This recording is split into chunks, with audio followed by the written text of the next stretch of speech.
Bueno, la clase de hoy vamos a hablar sobre la teoría cinética de los gases ideales.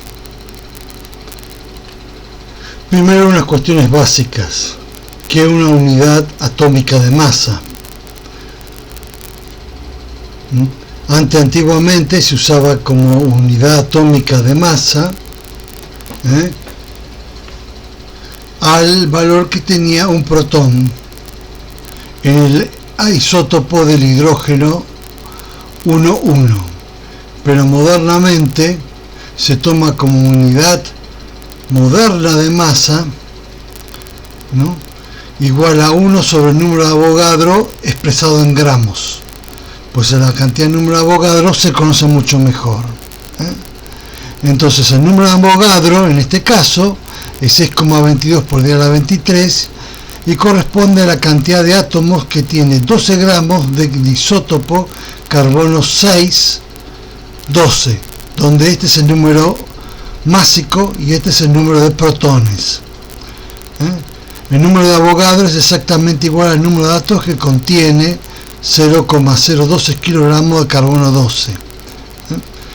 Se llega a obtener este valor que está acá, que es bastante preciso dentro de todo. Bueno, entonces vamos para elaborar nuestro modelo de caja negra de lo que es un gas ideal. Primero vamos a definir lo que es la presión y principalmente cuáles serán nuestras hipótesis básicas para elaborar nuestro modelo. La hipótesis básica que es que un gas ideal está compuesto por un número aproximadamente igual al número de Avogadro de partículas idénticas que se interactúan entre sí o con las paredes por medio de choques elásticos. Las fuerzas de interacciones debidas a las colisiones, no existiendo interacción a distancia. No existe ni posición ni dirección preferencial, es decir, es como si fuera un espacio euclídeo. El colectivo de estas partículas obedecen a las leyes de Newton. Bueno, entonces, presión de un gas, ¿cómo la elaboraremos? Bueno, ¿cómo uno la puede pensar? Bueno, tiene un valor delta V, un volumen delta V, que colisiona contra la pared y le transmite un impulso. Y la pared responde a través de la tercera ley de Newton con una respuesta que es la fuerza que ejerce la pared sobre las partículas. El impulso en este caso va a ser igual a la variación de cantidad de momento.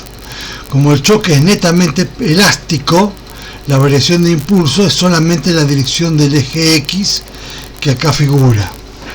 Entonces, si m es la masa de una partícula del gas, la variación del impulso, el impulso es igual a la variación de P sub X. No hay impulso en la dirección del eje Y. Y esto es 2m por V sub X. El número de partículas que chocan en un lapso delta t contra la pared, en un lapso de tiempo, el delta V es el número de partículas que chocan en un lapso de delta t contra la pared, es igual a la densidad de partículas multiplicado por delta V. A su vez, delta V esta variación de volumen no es otra cosa que el área, en este caso sería el área normal que tengo por V sub X por delta T. Sería el área en el sentido de esta normal que está acá. Esa es la variación de volumen, o sea que sería la proyección de volumen normal. Entonces el número de partículas queda expresado de esta manera. Entonces, multiplicando el impulso, que es igual a la fuerza transmitida, por el número de partículas me da cuánto sería la fuerza que ha transmitido, que ha generado ese número de partículas. Entonces el impulso neto transmitido hacia la pared será esta expresión que está acá, que tiene esta forma. Entonces la definición de impulso, que es igual, en este caso, la fuerza por la variación de tiempo, despejo de acá la variación de tiempo y encuentro la fuerza total transmitida. Fíjense que esta fuerza normal transmitida depende del cuadrado de la velocidad de V sub X, en este caso. Si mu es la esperanza matemática, porque en este caso yo lo que tengo en cierta medida la presión, que es igual a la fuerza dividido al área, es una variable aleatoria. Y a mí lo que me importa es un promedio, porque esta tiene, de alguna forma, dada la inercia que tienen las componentes que rodean al gas, lo que está haciendo uno en sí es un promedio en un lapso de tiempo. Entonces, este promedio de presión es lo que será la presión efectiva y viene dada por esta expresión que está acá. Es decir, que lo que me da en mi caso va a ser esta expresión, o sea, el promedio en este caso sería de la velocidad en el sentido de la dirección del eje X, ¿no? Esperanza matemática la esperanza matemática, ¿no?, de una variable aleatoria se lo define de esta manera: es un operador de carácter netamente lineal. Rho es la densidad de probabilidad de la variable aleatoria, donde X es la variable aleatoria. Uno, ¿cómo sabe que de alguna manera tiene sentido usar esta expresión que está acá, usar la esperanza de la variable aleatoria para todo esto, ¿no? Bueno, eso lo garantiza el teorema de Birkhoff. Este teorema garantiza de que si uno tiene un conjunto de elementos muy grande, entonces una propiedad emergente del colectivo se verifica para cualquier condición inicial que la esperanza matemática de la propiedad emergente, que lo puedo tomar como el promedio temporal respecto de un tiempo que tiende a infinito, no es más que justamente el promedio respecto de la densidad de probabilidad.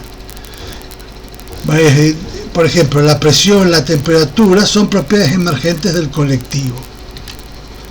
Como no hay dirección privilegiada de la teoría de los grandes números que vamos a ver después, entonces el módulo, la esperanza matemática del módulo, es la suma de cada una de estas, porque acuérdense que la esperanza es un operador lineal.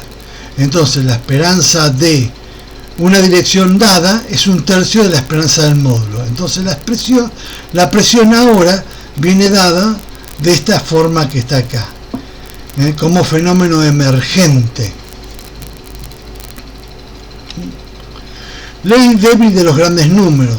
Si i cuadrado, por ejemplo, es una variable aleatoria y su esperanza aritmética viene dada por esta expresión, para un epsilon mayor que 0, cuando n tiende a infinito, en probabilidad,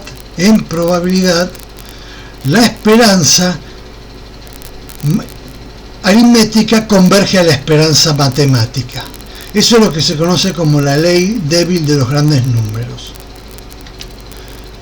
Esta ley se lo debemos a Bernoulli, uno de los tantos Bernoulli, que formuló esta ley débil de los grandes números. Un ejemplo sería encontrar la probabilidad de extraer cara en un lanzamiento de monedas.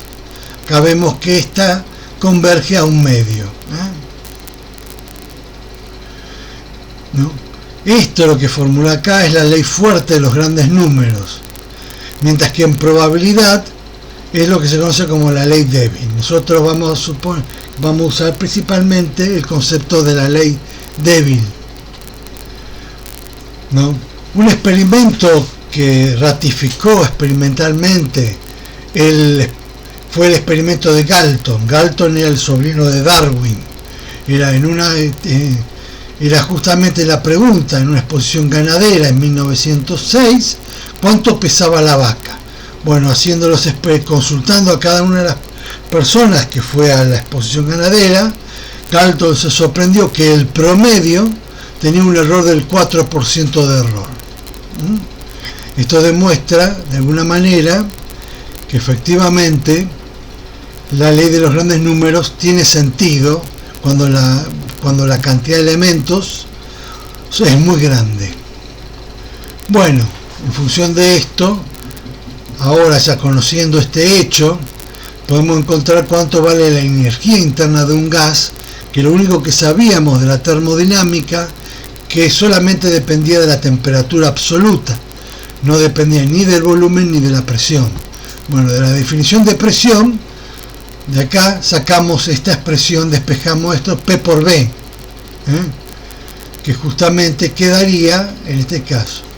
Si ahora multiplicamos por un medio, encontramos de que P por B es igual al número de partículas multiplicado por la esperanza matemática de la energía cinética, ¿no? Por otro lado, del gas ideal, nosotros sabíamos que P por B es igual al número de moles por R por T. Esto es igual al número de partículas dividido el número de Avogadro por R por T. Comparando estas dos expresiones, encontramos que la esperanza matemática de la energía cinética no es otra cosa que 3 medios de la constante de Boltzmann multiplicado por T. Si ahora multiplicamos esta, que corresponde para una partícula, por el número de partículas, obtenemos cuánto vale la energía interna para ese número de partículas. Porque esto que está acá es la energía cinética por partícula. Si lo multiplicamos por el número de partículas, por ejemplo, un número Avogadro de partículas, obtendríamos el número de la energía interna por mol, que es lo que aparece acá. Este n que está acá, esto se da, este n por mu es relativo a la cantidad de moles por la definición de K.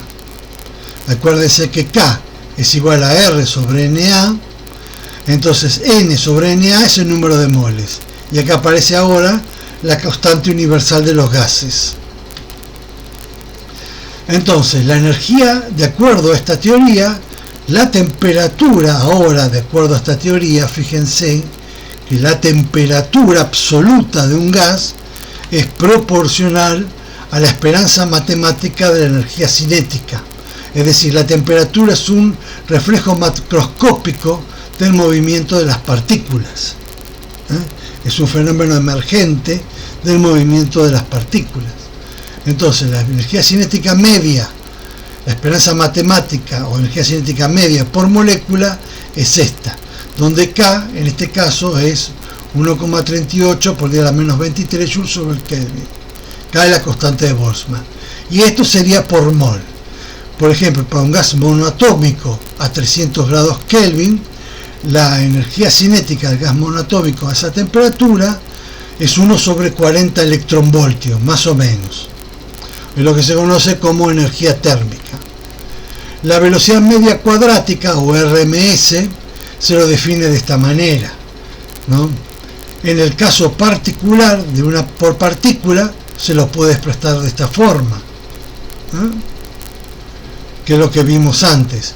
Entonces, la energía cinética media, ahora escrito como función de la temperatura, es esta, que es lo que vimos antes. Entonces, la masa de total es el número de Avogadro por la masa de cada partícula. Bueno, finalmente, reemplazando en cada una de ellas, se llega a esta expresión, donde m es la masa atómica, dada en kilogramos por mol.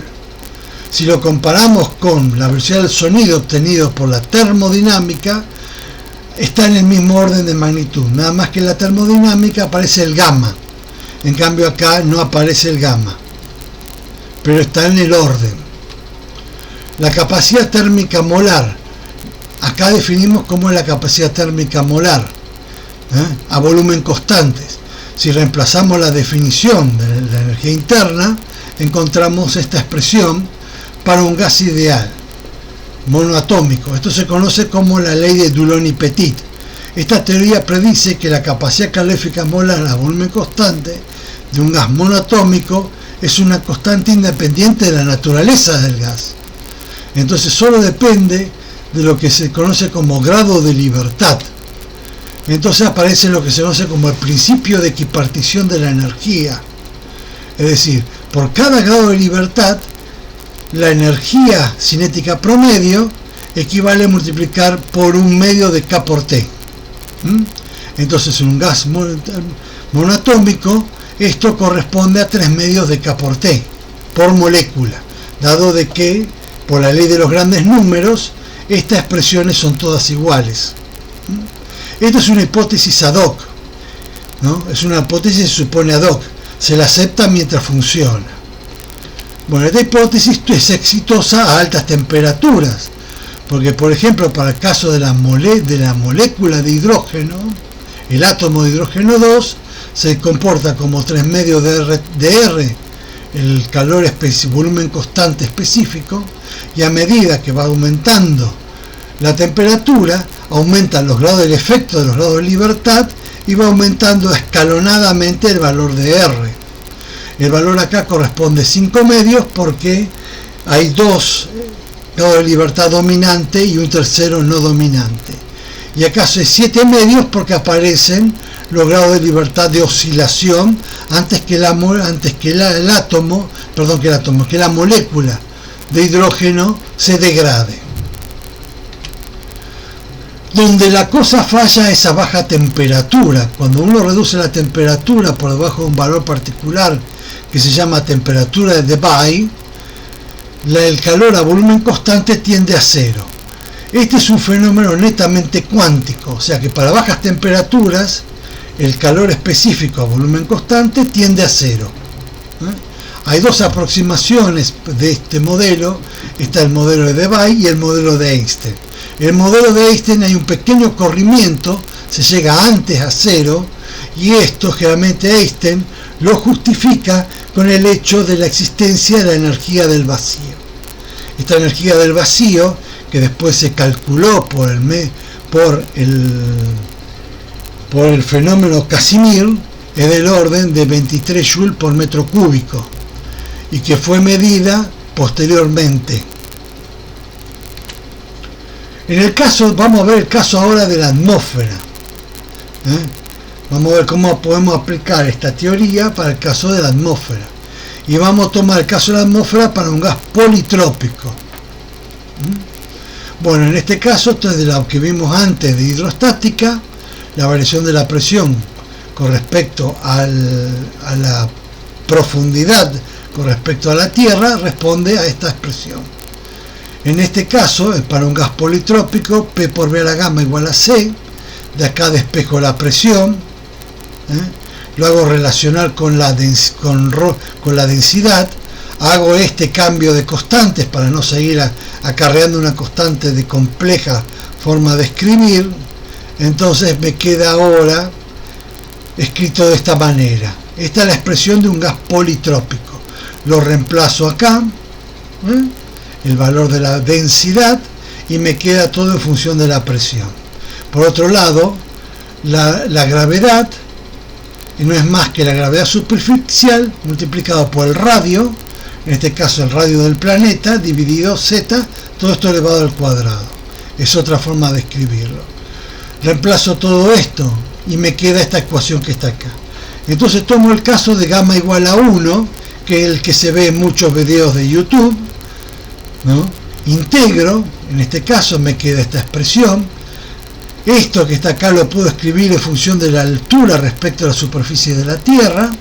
Hago un desarrollo en series de Taylor, porque de alguna manera 10 kilómetros, que es donde te voy a tomar como rango de validez esta expresión, dividido 6.300 kilómetros, que es el radio de la Tierra, es pequeño. Y entonces me queda esta expresión en función de la altura. Lo que me falta es encontrar C. Bueno, C, para gamma igual a 1, lo voy a encontrar en función de cuánto vale el nivel del mar. Porque esta relación es un invariante. No importa dónde esté. Y entonces acá saco el valor de C. Y entonces ahora me queda la presión en función de la presión a nivel del mar. Porque P0 es la presión a nivel del mar.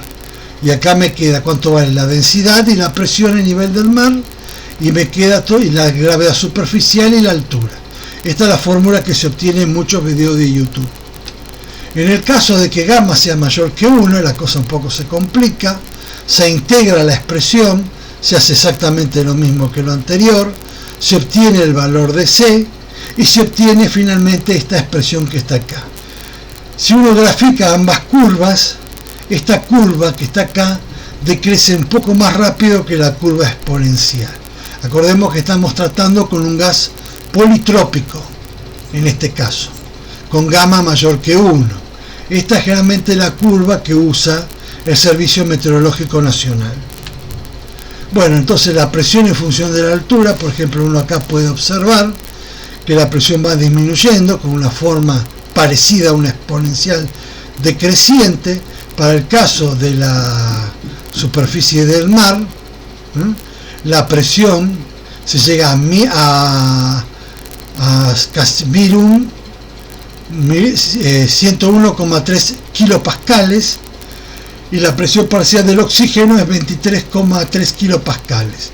Y a la altura del monte Everest, esta presión se ha reducido casi en un tercio, mientras que la presión parcial del oxígeno se redujo a 7,1 kilopascales. De ahí está que muchas personas requieren usar máscara de oxígeno cuando asciende a estas alturas. Los aviones andan cerca de los 10.000 metros más o menos, que son 33.000 pies. Si uno acá evalúa la temperatura, cómo va evolucionando la temperatura hasta los 12 kilómetros se reduce como si fuera un gas ideal, pero después empieza a aumentar en la estratosfera y después vuelve a disminuir y después crece la exosfera y la termosfera, que corresponde a la ionosfera, de manera totalmente a valores de 1200 grados Kelvin. La cuestión es por qué no se queman los satélites que están acá. Es porque la densidad atmosférica es muy baja. Esto es la temperatura termodinámica, la cual no coincide con la temperatura termométrica cuando la densidad es menor a una densidad crítica. Acá vemos la densidad de iones porque esto corresponde a la ionosfera. Acá podemos comparar, por ejemplo, cómo es la densidad espacial, ¿no?, de los gases en el espacio en distintas situaciones: en las nubes moleculares, en los medios neutro frío, en el medio neutro, en medio de ioniciación, regiones, etc. Esta tabla da cómo es la componente de los gases en el medio interestelar. En el caso del vacío, por ejemplo, en el caso del vacío, para el caso del vacío tenemos presión ambiental, bajo vacío, que generalmente es obtenido por bombas de vacío elementales; medio vacío, estas son bombas de sello de aceite; alto vacío por difusora; ultra alto vacío por métodos que un poco desconozco; y extremadamente alto vacío. Cuando uno va disminuyendo el vacío, la presión en milímetros de mercurio o en torr disminuye, la densidad de moléculas por centímetro cúbico va disminuyendo, y el camino libre medio que hay entre moléculas, por ejemplo, para el caso son 68 nanómetros, mientras que para el caso del ultra alto vacío es 10 aquí a la 5, entre 1 y 10 a la 5 kilómetros.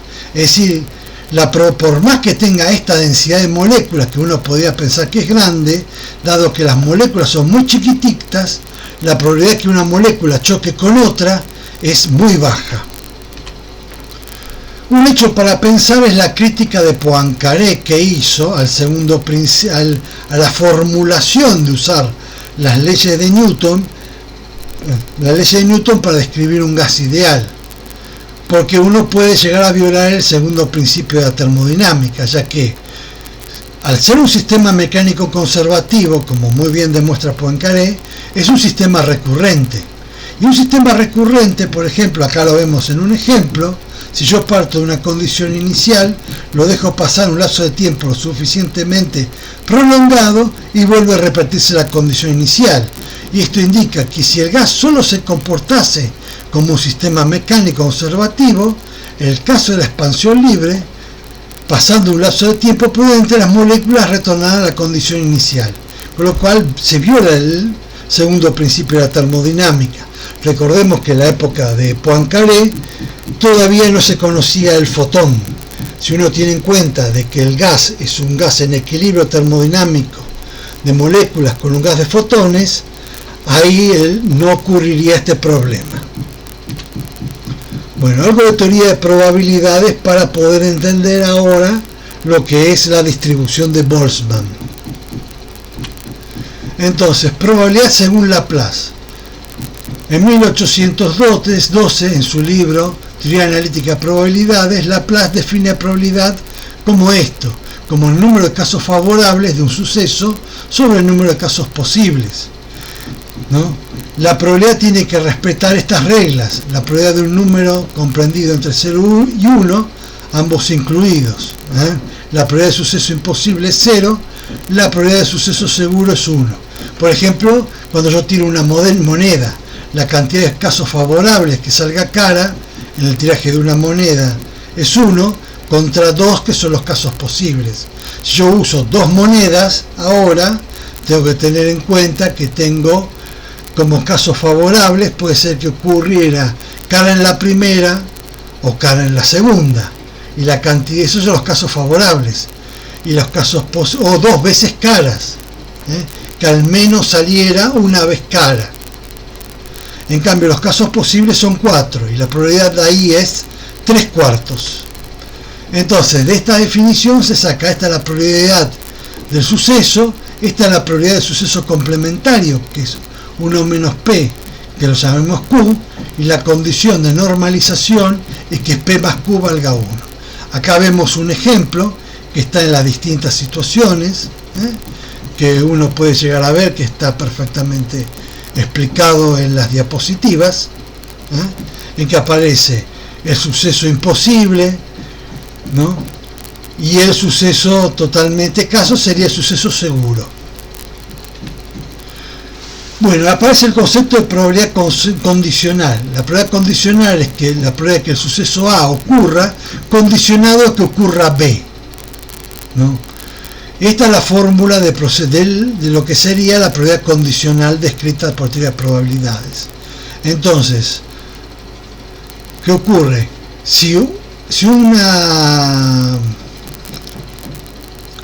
suceso tiene independencia estadística, cuando la probabilidad de que ocurra A condicionado a B es solamente igual a la probabilidad de A. Es decir, que la probabilidad de A no depende si ha ocurrido previamente B.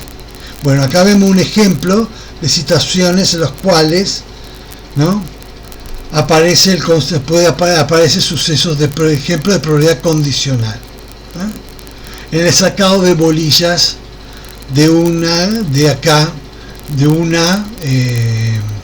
frasco, siempre tomando el frasco como caja negra, ¿no? O sea, yo no veo las bolillas que estoy sacando. Variable aleatoria. Bueno, el variable aleatoria es un concepto, por ejemplo, si yo tengo el ejemplo, acá vemos un ejemplo, el número de caras obtenidas en 2 lanzamientos puede ser 0, 1 o 2, ¿no? Como tengo 2 lanzamientos, de vuelta, el número de casos favorables, en este caso 1 sobre posibles 4, acá es un medio, porque es 2 sobre 4, puede salir primero en la primera o en la segunda cara, y en el caso este tengo una sola, un cuarto. Este caso, el número de caras es una variable aleatoria, porque el suceso, en este caso, ¿cuál va a ser? Va a ser, por ejemplo, el par cruz-cruz, o el otro suceso va a ser cruz-cara, el otro va a ser cara-cruz, y el otro va a ser cara-cara. Esos son los sucesos. Una cosa es un suceso y otra cosa es la variable aleatoria que cuantifica una particularidad del suceso. El tipo de variable aleatoria puede ser discreta o continua, y si esta variable aleatoria representa probabilidades, sí o sí tiene que estar normalizada. Esta es la densidad de probabilidad. ¿Por qué tiene que estar normalizada? ¿Por qué? Porque tiene que representar el suceso seguro, y de acuerdo al principio de Laplace, este tiene que valer 1. Entonces, con esto la esperanza matemática ahora, como ves, lo habíamos comentado antes, se lo define con la densidad de probabilidad, con la propiedad de que la probabilidad es lineal. En este ejemplo vemos un cálculo de esperanza matemática. En este caso, si bien la variable aleatoria es discreta y toma valores enteros, la esperanza matemática no toma valores enteros. O sea, la esperanza matemática en sí representa de alguna manera lo que es el valor que uno espera que tenga el promedio, como vimos en la teoría de grandes números. Bueno, entonces en base de esto vamos a hablar de la distribución de Maxwell-Boltzmann, que fue formulada en 1859. Entonces, como son estadísticamente independientes del postulado 3, ¿no? Del postulado 3 que hemos visto antes, por ser estadísticamente independientes, ¿qué ocurre? Esta probabilidad esta densidad de probabilidad del conjunto la puedo multiplicar con cada una de las densidades de probabilidades. Entonces, la probabilidad en una dirección, esta es la probabilidad en una dirección, no es la probabilidad del módulo todavía, ¿no? Y no es la presión, la puedo escribir de esta manera, donde delta B es un diferencial de velocidad. Entonces esto corresponde a la probabilidad de n partículas tengan un rango de velocidades que va de B a delta B.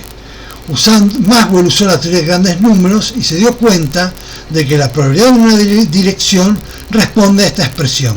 No la vamos a deducir porque eso ya es algo que requiere un conocimiento más complicado del tema. Bueno, poniéndole la condición de normalización, porque fíjense que acá aparece una constante, ¿no? Igual a 1, puedo sacar el valor de la constante y me queda que la densidad de probabilidades para una dirección tiene esta forma. Entonces ahora la probabilidad en conjunto, teniendo en cuenta esta condición, no es más que el producto de estas. Entonces me queda esta expresión que está acá. Y esto no es más que cosa que el módulo de la velocidad al cuadrado. Esta suma que está acá. Ahora bien, yo voy a hacer un cambio de variable de un cubo a una esfera, o sea, hago el cambio de variable de un cubo a una esfera, llamo esta una nueva variable aleatoria con este cambio de variable, donde ahora tengo una g que depende de nu, que es sobre esta esfera, y el diferencial de volumen de velocidades lo escribo de esta manera. Entonces, comparando ambas expresiones, ¿no?, encuentro esta fórmula, que esto no es otra cosa que la densidad de probabilidades de Maxwell-Boltzmann, la cual no voy a demostrar, efectivamente ya está normalizada, ¿no?, que tenemos acá. Esta densidad de probabilidades, ¿qué ocurre? Fíjense que colapsa en cero a medida de que uno va llegando, o sea que las velocidades van tendiendo a cero, y toma un pico máximo, no es simétrica, y después toma un valor máximo y después también tiende a cero, la densidad de probabilidad. Esto sería el valor más probable de velocidad. Acá está la velocidad media y esta es la VRMS. Fíjense que no coinciden porque esta curva es asimétrica. La esperanza matemática de B al cuadrado, que un poco a mí lo que me interesa, que es esto, no voy a hacer las cuentas, viene dada por esta expresión que está acá. Es directamente proporcional a la temperatura. Por otro lado, si en lugar de poner B cuadrado yo tomo la energía cinética, porque acuérdense que son en general partículas libres, salvo cuando chocan contra ellas o con las paredes, y entonces me queda la distribución de probabilidades respecto de la energía cinética de las partículas, que tiene esta expresión. Esta es la expresión en cuestión. Fíjense que a medida de que la temperatura disminuye, la densidad de probabilidades se hace cada vez más picuda, o sea, tiene un valor cada vez más definido. En cambio, cuando el gas está caliente, como en este caso, la probabilidad tiende a achancharse. Acá vemos distintos tipos de velocidades. Y responde otra vez al valor de VRMS que hemos obtenido antes. En este caso, la distribución de Maxwell-Boltzmann. Bueno, en función de esto puedo encontrar cuánto es la temperatura máxima de un gas ideal. Supongamos la condición de la velocidad mínima, que es la V sub RMS. Supongamos que esa sería una velocidad buena para obtener. Bueno, si esa velocidad tiene que ser igual a la velocidad de la luz, porque a partir de ese momento el gas ideal se comporta como un gas adiabático porque no puede recibir más calor, no se puede no puede aumentar más su temperatura, debido a que las partículas ya se mueven todas a la velocidad de la luz. Esto es un experimento mental extremo. Entonces la temperatura máxima es 3,6 por 10 a la 12 grados Kelvin. Bueno, esta temperatura máxima, comparado con la temperatura del planeta, es mucho menor. Pero esta temperatura máxima, aún así, es muchísimo menor a la temperatura del núcleo del Sol, que es del orden de 15 por 10 a la sexta. También sigue siendo menor que la temperatura de una estrella de neutrones, que es el objeto astronómico más caliente del universo, que es del orden de 10 a la 9 grados Kelvin. Esta temperatura está en el orden de la temperatura de Halon, es la temperatura en la cual la materia se disgrega. Bueno, Schütter en 1911 pensó ya de alguna manera, teniendo en cuenta las correcciones con los efectos relativistas, y acá vemos la distribución de probabilidades en función de gamma. Esto es gamma, en función de gamma. Esta distribución se usa mucho en lo que serían los discos de acreción de los agujeros negros y estrellas de neutrones, donde el gas se mueve de forma relativista. Bueno, ¿por qué el espectro del Sol es un cuerpo negro, siendo que el Sol no es un cuerpo negro en sí? Bueno, el espectro del Sol es un espectro de tipo de Planck, si uno hace la aproximación, salvo por las cuestiones de absorción del cuerpo negro, no absorción del cuerpo negro, absorción de los materiales que componen la atmósfera. Pero uno, si estuviera en el espacio exterior, tendría esta forma que está acá, ¿no? Hay un estudio que demuestra que si la velocidad de un gas ideal tiene distribución de Maxwell-Boltzmann, como consecuencia se puede demostrar que el espectro de potencias es un espectro térmico o de Planck, pero el Sol en sí no es de un cuerpo negro. El espectro de rayos cósmicos no es térmico, porque recuérdense que el espectro térmico, o sea, no es un espectro de este tipo, porque acá, si yo hiciera el logaritmo y lo estudiara en función de la energía, acá me queda casi como una línea recta. El ejemplo, acá yo tengo, no es térmico, porque si uno es el espectro completo de rayos cósmicos, que no es radiación, no es radiación como los rayos gamma o los rayos X. Se los llamó rayos cósmicos porque no se entendía qué era y se lo hacía similar a lo que eran los rayos X. Hasta que después se comprobó que los rayos cósmicos son protones o núcleos de helio, acelerados por procesos astronómicos. Bueno, el producido por aceleración por nebulosa planetaria tiene este espectro que está acá, tiene el orden de hasta el teraelectronvoltio, sigue casi como una línea acá. Después tenemos el producido por estrellas de neutrones y magnetares, que tiene una declinación de E a la menos 2,7, y después tenemos el producido por agujeros negros del centro de la galaxia, tiene este orden, fíjense que es una declinación de E a la menos 3,1. Este es un gráfico logarítmico, prácticamente fíjense que la probabilidad de que ocurra es muy pequeña, es más probable encontrar esto que esto, y después algo que tiene una probabilidad muy baja, que tiene el orden de los hexaelectronvoltios, y no se tiene idea de qué es lo que lo produce. Este tipo de protón o núcleo de helio ultra acelerado es detectado por el observatorio Piroget, que se encuentra en Malargüe. Fíjense que el LHC se encuentra en este rango que está acá. Bueno, y eso es todo respecto de la teoría cinética de los